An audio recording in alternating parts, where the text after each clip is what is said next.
Hello everyone, welcome to my mini blog. हजुरहरू सन्चै ल, म नि सन्चै छु। यहाँ चाहिँ बुढोले गोड्दै हुनुहुन्छ भारी।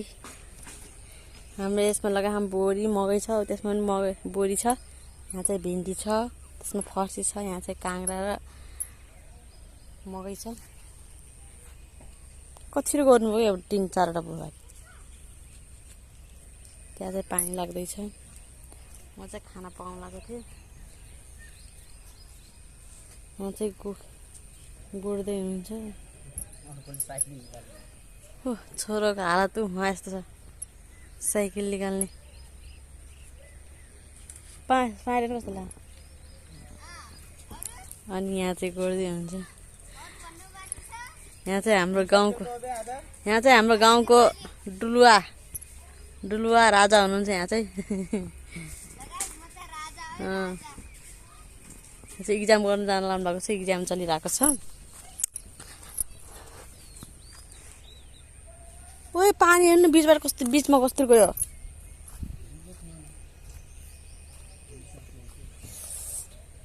हत्त भित्रको कस्तो कति धेरै पानी खायो भित्र।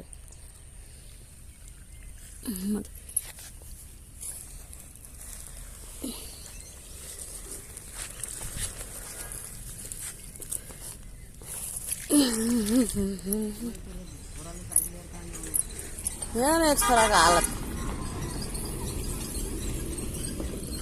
स्कुलको बस कहाँ साइकल कहाँ हेठो।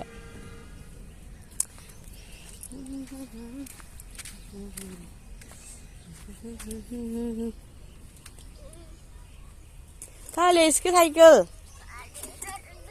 हाँ हिँड भित्र हिँड। ओए अब त्यति गरौँ, अब नगरौँ, साधु गरौँला। हेर पानी पुग्दैन के।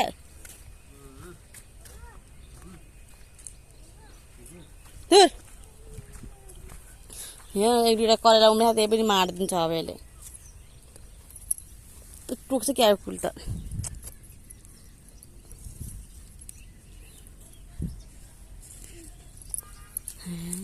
त्यो आएको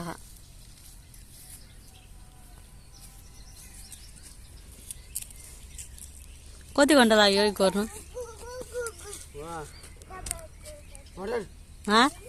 कति घन्टा लाग्यो गर्नु? त छिटो गर्नुभयो भाइ तपाईँले।